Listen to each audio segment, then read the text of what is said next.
అండి. సార్ మొన్న జైపూర్‌లో cockroach Janata party meeting అయ్యేటప్పుడు హ్మ్. దాని లీడర్ అభిజిత్ దీప్కే అని చెప్పేసి ఎవరైతే ఉన్నారో ఆయన ఫౌండర్ హ్మ్. ఆయన కొట్టడం అయితే జరిగింది. దాని గురించి మీరు ఏం చెప్పాలనుకుంటున్నారు? కొట్టడం అనేది కరెక్ట్ కాదు. ఎందుకంటే ఎవరికైనా ఏ పార్టీకైనా ఆహ్, సమాజం కోసం పోరాటం చేసే హక్కుంది, అధికారం ఉంది. కానీ అలాంటి పోరాటాలప్పుడు వచ్చి భౌతికంగా దాడులు చేయడం అనేది 100% తప్పే. ఏదేమైనా కాక్రోచ్ పార్టీ అయినా, సిపిఎం పార్టీ అయినా, సిపిఎం పార్టీకి, కాక్రోచ్ పార్టీకి పెద్ద తేడా ఏం కనపట్ల. సిపిఎంఏ కాక్రోచ్ అయిందేమో, కమ్యూనిస్ట్ పార్టీయే కాక్రోచ్ అయిందేమో అనిపిస్తుంది నాకు. ఎందుకంటే ఎక్కువ ఆ కమ్యూనిస్టు భావాలు ఉన్నటువంటి వ్యక్తులే అక్కడ కాక్రోచ్ పార్టీలో తిరుగుతున్నారు. కమ్యూనిస్టులు కాక్రోచ్లుగా మారిపోయారేమో నాకు అర్థం కాలేదు. కానీ ఏదేమైనా పార్టీ పెట్టి పోరాటం చేయడం అనేది మన హక్కు, మన ధర్మం. ఎందుకంటే ప్రజల పక్షాన్ని నిలబడాలి, పోరాటం చేయాలి. ఎక్కడ అన్యాయం జరిగినా దేశంలో పోరాటం చేస్తూ ముందుకు వెళితేనే కొంత న్యాయమైనా జరిగే అవకాశం ఉంటుంది. కాబట్టి ప్రతి ఒక్కరూ కూడా ఇలాంటి దాడుల్ని మనం సమర్థించలేము, ఖచ్చితంగా సమర్థించకూడదు కూడా. అయితే నీకు ఏదైనా అవకాశం ఉంటే మాట్లాడు, అంతే తప్ప ఇలా దాడులు చేయకూడదని చెప్పి మేము కోరుకుంటాం. అయితే ఎవరైతే కొట్టిరో ఆ ఎక్కిస్ట్ ఆయన పట్టుకొని అడిగితే ఆయన ఏమంటున్నాడంటే, మేము విన్నాం మా చెవులారా, వాళ్ళు ఏమంటున్నారంటే హిందువుల మధ్యన విడదీయాలని చెప్పేసి వాళ్ళు మాట్లాడుకొని మేము విన్నామని చెప్పడం అయింది.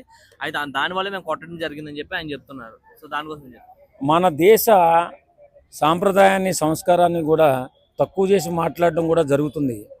మన మన దేశం ఎంతో అత్యున్నత స్థానంలో ఇప్పుడు ముందుకు దూసుకువెళ్తున్న తరుణంలో మన దేశాన్ని కించపరిచి మాట్లాడుతూ ఉన్న వాళ్ళలో కాంగ్రెస్ పార్టీకి సంబంధించిన వాళ్ళు చాలామంది ఉన్నారు.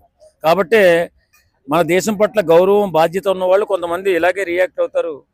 కాబట్టి ఎంత రియాక్ట్ అయినా మాటల రూపంలో చూపించాలి తప్ప చేతల రూపంలోకి వెళ్ళి భౌతిక దాడులు చేసుకోకూడదని చెప్పి కోరుకుంటున్నాం. ఇప్పుడు కాక్రోచ్ పార్టీది ఏముందబ్బా, అదేదో యూట్యూబ్ పార్టీ. అది నిజంగా చెప్పాలంటే అది పెద్దగా పాపులారిటీలోకి వెళ్ళేది ఏమి ఉండదు. కొంతమంది దేశం పట్ల ద్వేషం ఉన్న వాళ్ళే ఒక పార్టీగా తయారయ్యి లేనిపోని అన్ని కూడా అపోహలు సృష్టించి ఇలాగా జనాల్ని గందరగోళంలో పడేస్తున్నారేమో అనిపిస్తుంది నాకైతే. అయితే ఏదైతే కాంగ్రెస్ పార్టీలో మన హైదరాబాద్ లో మీటింగ్ పెట్టారు కదా, ఆ మీటింగ్ లో కూడా ఇది యాక్చువల్లీ స్టూడెంట్స్ ప్రొటెస్ట్ అని చెప్పేసి చేశారు. పర్మిషన్ దొరికింది, చేసుకున్నారు. అందులో అట్లా జేబీఎం వాళ్ళకి, కమ్యూనిస్టులకి, పీడిఎస్ వాళ్ళకి, వీళ్ళందరికీ ఏం అవసరం అక్కడికి వెళ్ళడానికి?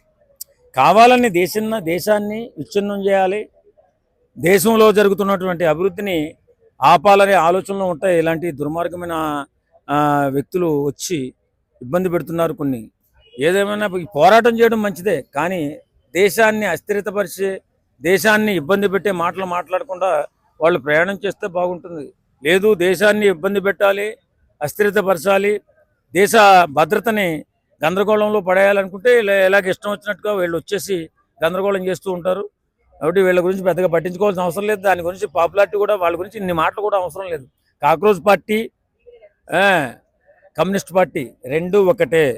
ఇప్పుడు కమ్యూనిస్ట్ పార్టీ కాక్రోచ్ పార్టీగా మారిందని చెప్పి నేను అనుకుంటాను. అయితే ఈ పార్టీ లోపల ఎవరైతే ధ్రువరాతి సబ్జిత్ అండ్ వీళ్ళందరూ కూడా ఒకరు ఉమర్ ఖలీద్ గారిని సపోర్ట్ చేస్తారు, ఇంకోటైనా యాంటీ బీజేపీ ఎవరైతే ధ్రువరాతి ఆయన రైట్ హ్యాండ్, వాళ్ళ హిందూ పైనే రాముడు వనవాసం ఉన్నప్పుడు వాళ్ళు మాంసం తినడం జరిగిందని చెప్పి చెప్పడం, వీళ్ళందరూ కూడా యాంటీ నేషన్ కింద కానీ, లేదంటే యాంటీ పార్టీ కింద కానీ, బీజేపీ పార్టీకి యాంటీకి కానీ, లేదంటే హిందువులకి యాంటీకి కానీ, ఇలాంటి వాళ్ళు ఈ పార్టీలు ఉన్నారు. ఇలాంటి వాళ్ళకి యూత్ సపోర్ట్ చేయడం ఎంతవరకు కరెక్ట్ అంటారు?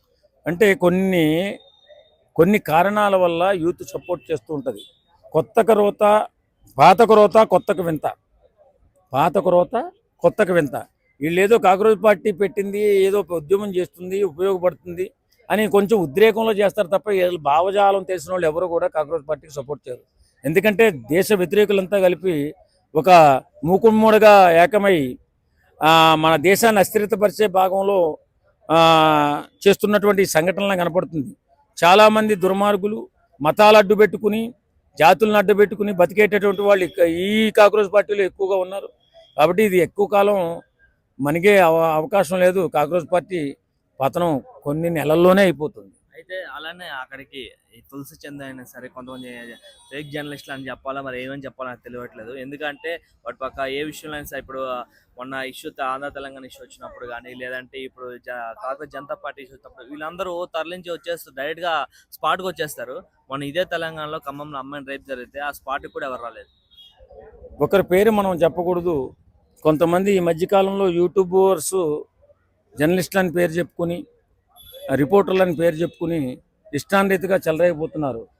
వాళ్ళు చేస్తుంది జనాల్ని ఇబ్బంది పెట్టే పనులే చేస్తున్నారు, దేశాన్ని ఇబ్బంది పెట్టే పనులు చేస్తున్నారు. కాబట్టి నేను ఏమంటానంటే అలాంటి వ్యక్తిత్వంలోని వ్యక్తుల పట్ల మనం పేర్లు చెప్పి వాళ్ళని పైకి తీసుకురావడం అనవసరం. వాళ్ళ దుర్మార్గం తెలిసిపోయింది. వాళ్ళు త్వరలోనే పతనాంచుకు వెళ్ళిపోతారు. దేశం మీద ప్రేమ లేనివాడు ప్రతి ఒక్కడు కూడా ఇలాగే తయారయ్యారు. ఈ డబ్బు కోసం ఎవరో బ్లాక్మెయిల్ చేయడం కోసం కొంతమంది యూట్యూబర్స్ తయారయ్యి ఇష్టాన్రీతిగా మన దేశాన్ని మన రాష్ట్రాలని ఇబ్బందులు పెడుతున్నారు. వీళ్ళ పట్ల మనం జాగ్రత్తగా ఉంటే, యువత జాగ్రత్తగా ఉండాలి. ముఖ్యంగా వాళ్ళు ఏ మాటలు చెప్తే ఆ మాటలు నమ్మి మనం వాళ్ళతో ర్యాలీల్లోనో లేకపోతే పోరాటంలో పాల్గొంటే ఇబ్బంది పడేది మనమే. మన భవిష్యత్తును మనం జాగ్రత్తగా చూసుకోవాలి, మన బిడ్డల భవిష్యత్తును మనం జాగ్రత్తగా చూసుకోవాలి. ఇలాంటి కాక్రోచ్ పార్టీ కానీ లేకపోతే శతపురుగుల పార్టీ కానీ ఇలాంటి పార్టీలన్నీ కూడా దేశానికి పట్టిన శతపురుగులుగా భావిస్తున్నాం. కాబట్టి వాళ్ళని మాత్రం నమ్మొద్దు.